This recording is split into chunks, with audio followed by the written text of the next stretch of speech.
I love Drew Barrymore. I love watching her show. I'm a huge fan. I don't support Kamala Harris. I don't support the Democrat Party. I don't support the Republicans. But I love stepping on the flag just to piss off the Trump supporters and white Republicans. Francis Scott Key was a racist anyway. And Trump supporters and white Republicans, I wish you would put your hands on me. Watch what I'm gonna do to you and y'all children. They go for every single one of you white Republicans. They got an issue with Kaepernick kneeling at the national anthem. I will not stand for the national anthem.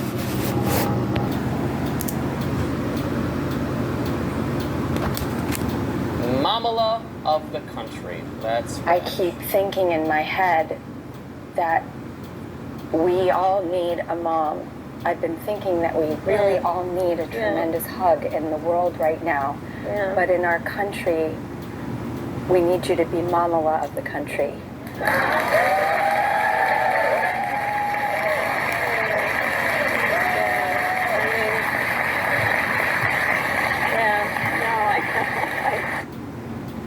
So powerful. Harris also criticized those who made fun of this appearance with Drew Barrymore, clapping back at Americans who, quote, love to talk about her laugh and are still getting used to a woman vice president.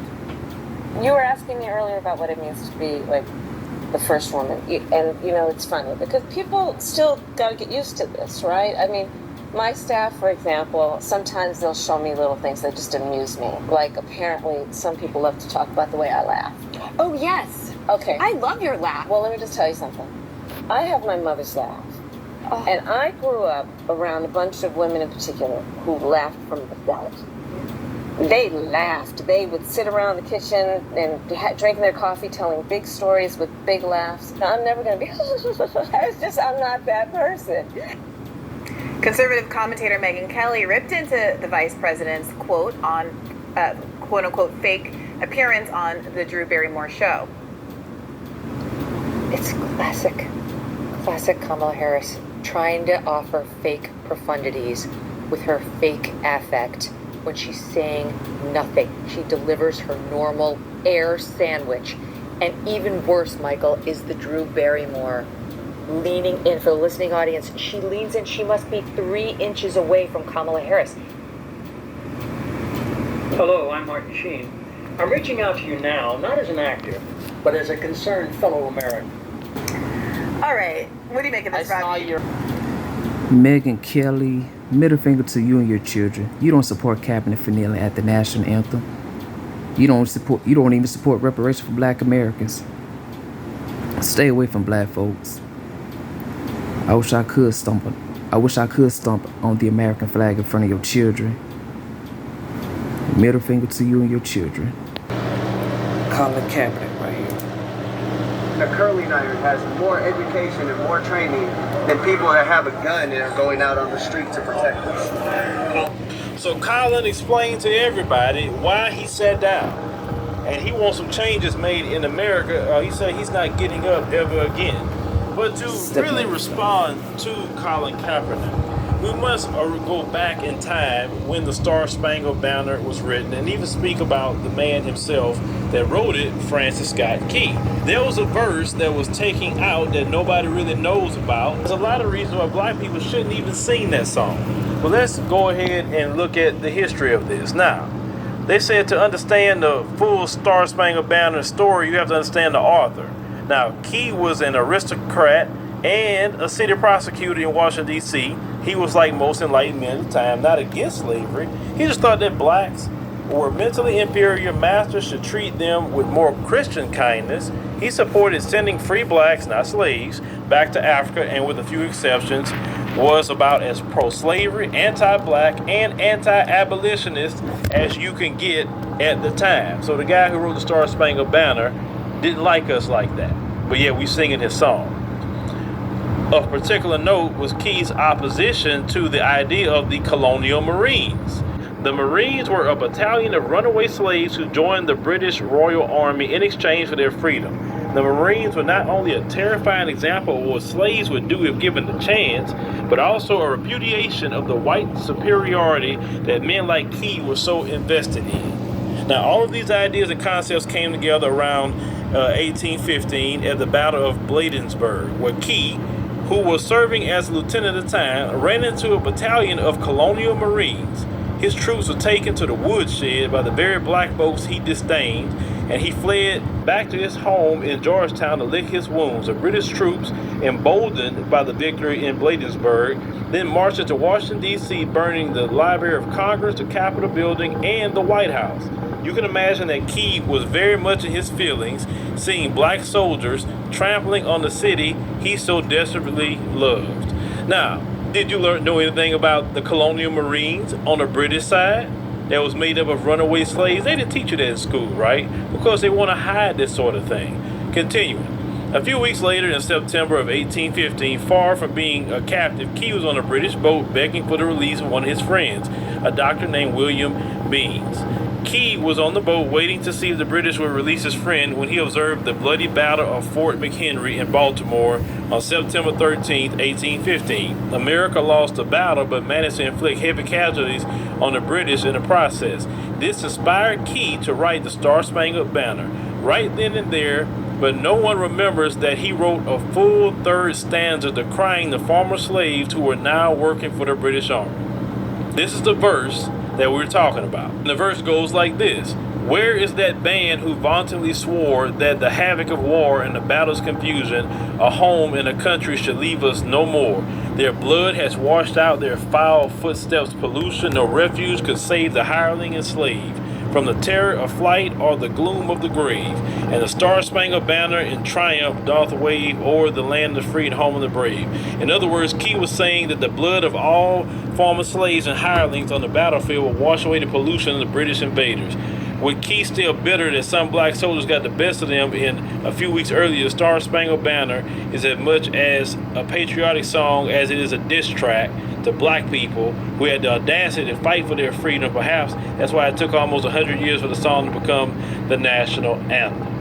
So, as you can see, Francis Scott Key didn't like black people. He was pissed off that the former slaves was trying to fight for their freedom with the British, and he wrote that third verse in glee of a lot of these soldiers being dead.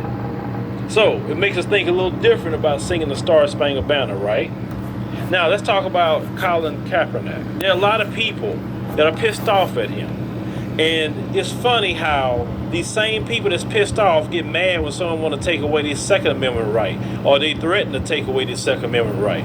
But you know, there's a certain rule for those people, and I like to call that white Christian Sharia law. Because most of these white supremacists, they claim they're Christian, and they follow a version of Sharia law. Because they say the Muslims carry Sharia law, and they kill, and they do all this other stuff. But you do Sharia law all over the world, and even here in America, constantly. And I want you to see how they respond to Colin Kaepernick just for having a right to do what America's supposed to be: freedom of speech, freedom of religion, so on and so on. So a guy named Tony, as you can see, he said, "I hope your neck gets broke in week 1. You effing," he said the N-word, "you're in America making millions of American dollars. You are the problem." So this Sharia law member wants the man's neck broke because he sat down.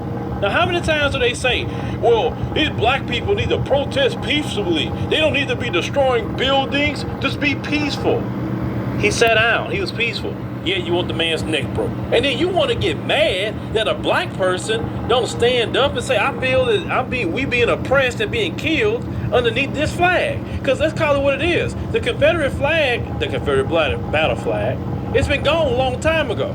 And yet, under this flag, Jim Crow happened. Under this flag, all the lynchings.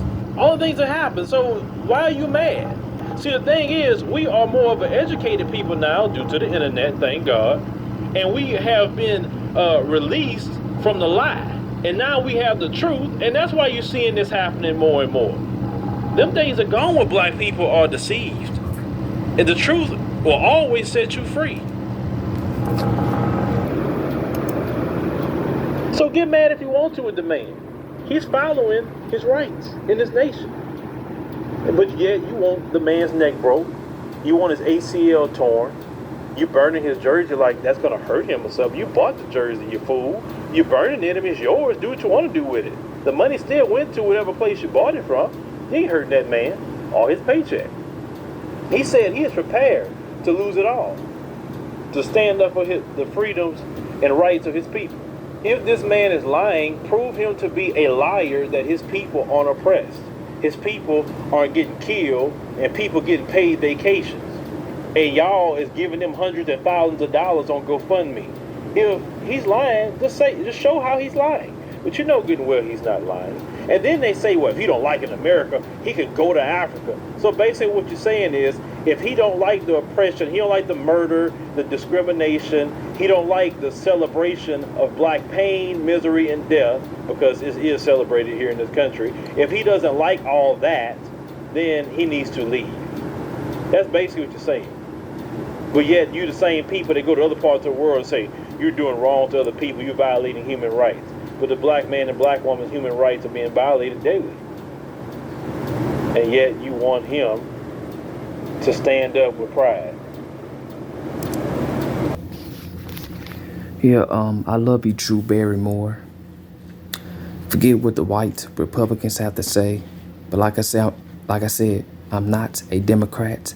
I'm not a liberal, but I'm third party independent. But yeah, I will not stand for the national anthem because of officer brutality towards black people. And Republicans, they love to defend the murder of black people and stuff like that. Look what happened to Jordan Neely. He got choked out by Daniel Penny. They defended George Zimmerman and all of that. Racist officers gunning us down in this country. So, yeah, I have the right to use the bathroom on the American flag. But Drew Barrymore, I love you.